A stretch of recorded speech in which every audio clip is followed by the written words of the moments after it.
Assalamualaikum warahmatullahi wabarakatuh.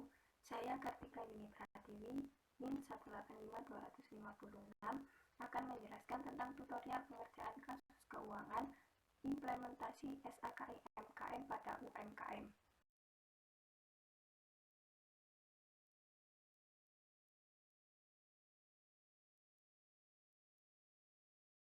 SAKIMKM ini dirancang sebagai pedoman bagi entitas mikro, kecil, dan menengah. Informasi tentang posisi keuangan entitas mencakup keterangan tentang aset, kewajiban, dan ekuitas entitas saat tanggal tersebut dikonfirmasi serta diajukan pada laporan posisi keuangan.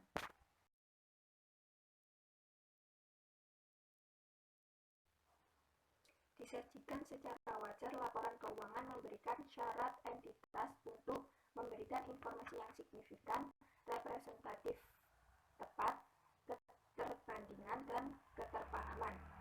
Entitas memberikan dengan menyeluruh laporan keuangannya pada akhir periode pelaporan.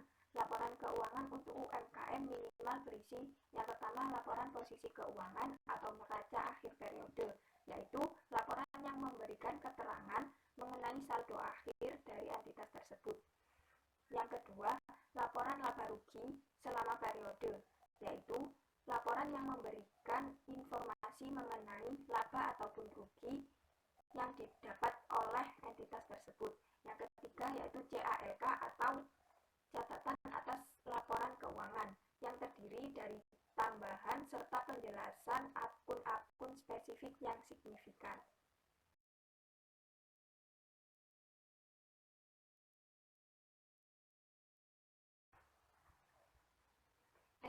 SAKIMKM ini dibuat untuk memudahkan para UMKM dalam membuat laporan keuangan. UMKM kebanyakan hanya mencatat pengeluaran dan penerimaan kasnya saja. Sebelum membuat laporan keuangan berdasarkan SAKIMKM, kita harus mengetahui bukti transaksi pada UMKM tersebut.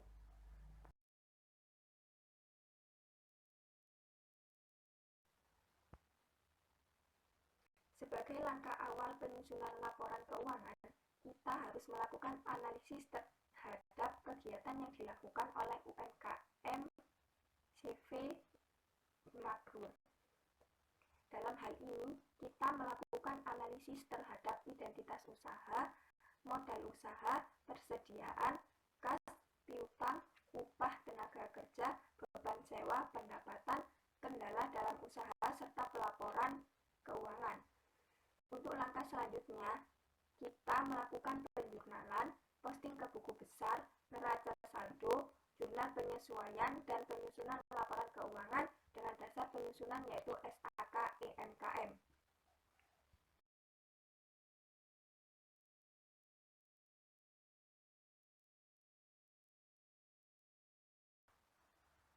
Berikut ini adalah transaksi yang dilakukan oleh CV Mabrur pada bulan Oktober tahun 2020.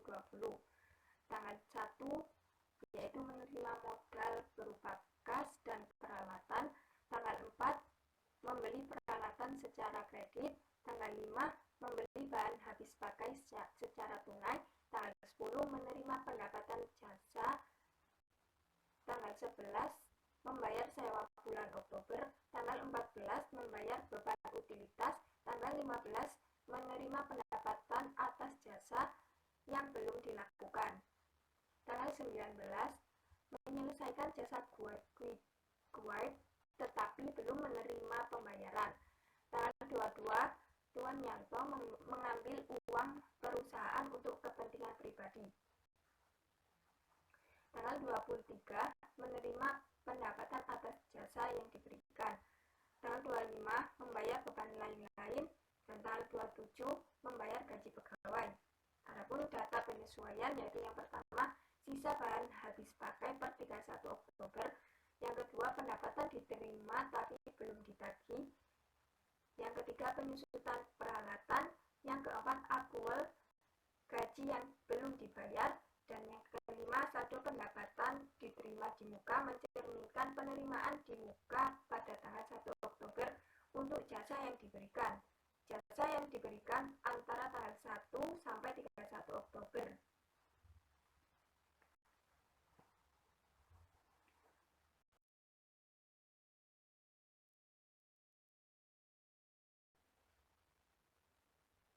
Berikut adalah jurnal umum CV Mabrur per Oktober 2020.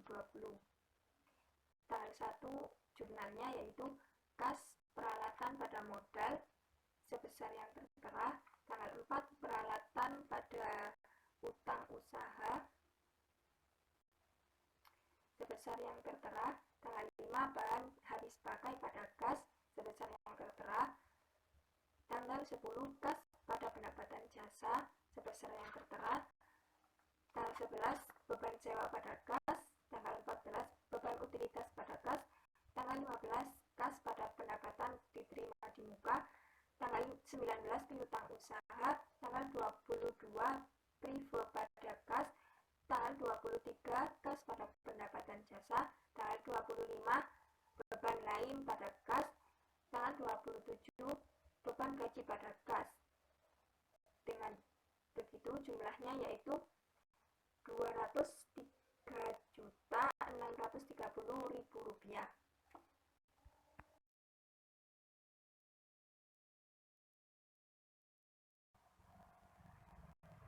Setelah melakukan penjurnalan transaksi, kita perlu membuat buku besar. Setelah itu, kita membuat jurnal penyesuaian.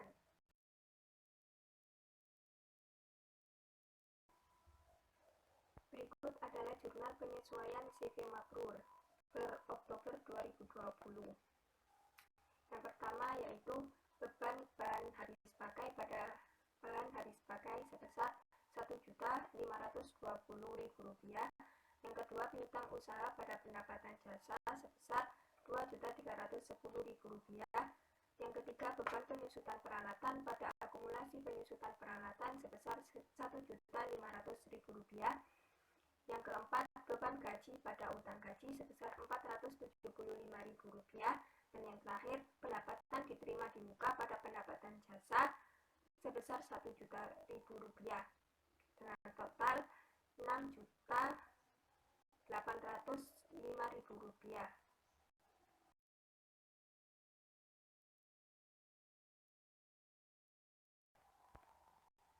Kemudian dari penjurnalan tersebut kita bisa membuat neraca lajur.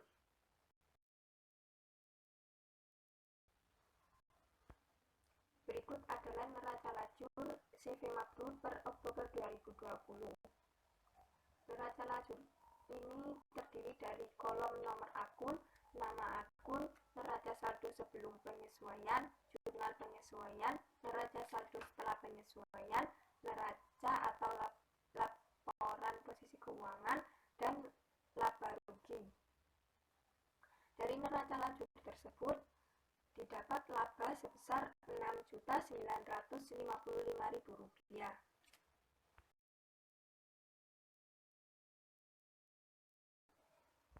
Langkah selanjutnya yaitu membuat laporan keuangan UMKM berdasarkan SAKEMKM yang terdiri dari laporan posisi keuangan atau neraca, laporan laba rugi, dan CALK atau catatan atas laporan keuangan.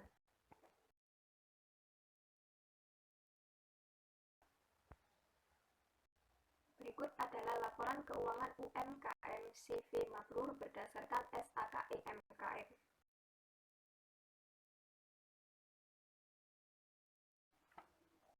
CV Mabrur laporan posisi keuangan periode Oktober 2020.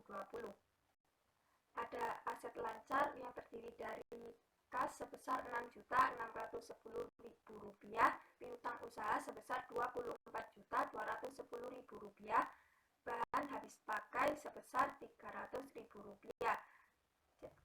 Total aset lancar sebesar Rp31.120.000.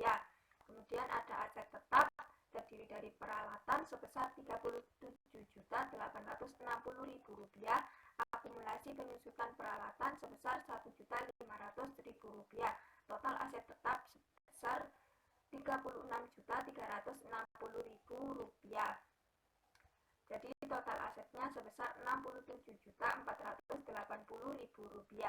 Kemudian ada kewajiban dan modal.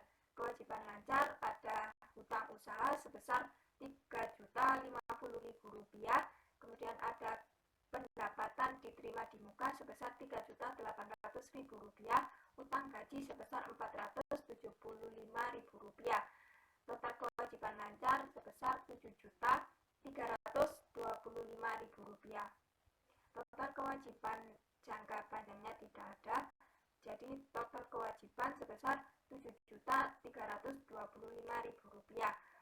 Untuk modalnya sebesar Rp60.155.000. Jadi total kewajiban dan modal sebesar Rp67.480.000.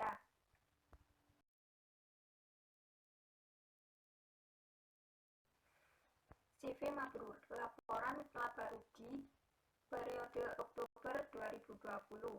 Pendapatan jasa sebesar Rp74.760.000. Kemudian beban-beban, ada beban sewa sebesar Rp13.790.000, beban utilitas sebesar Rp10.050.000, beban gaji sebesar Rp38.685.000, beban lain sebesar Rp2.260.000, beban bahan habis pakai sebesar Rp1.520.000, beban penyusutan peralatan sebesar Rp1.500.000. Jumlah beban sebesar Rp67.805.000. Maka pendapatan jasa dikurangi jumlah beban, didapat laba usaha sebesar Rp6.955.000.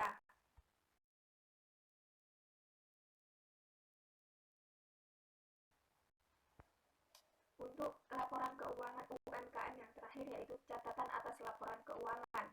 Catatan atas laporan keuangan CV Mabrur terdiri dari yang pertama umum.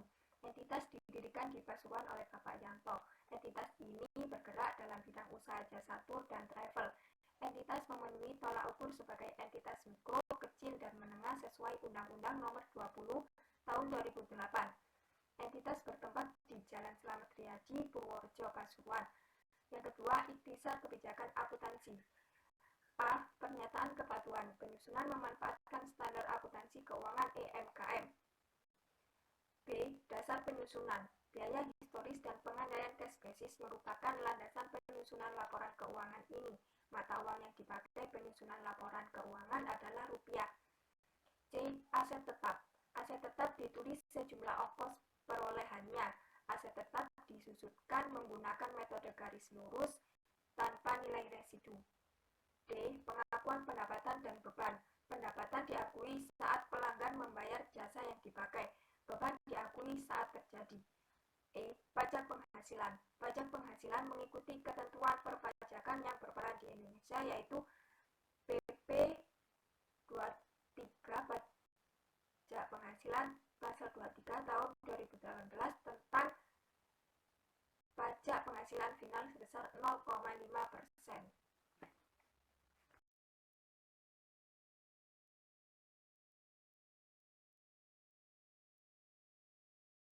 Sekian video dari saya, semoga bermanfaat. Terima kasih. Wassalamualaikum warahmatullahi wabarakatuh.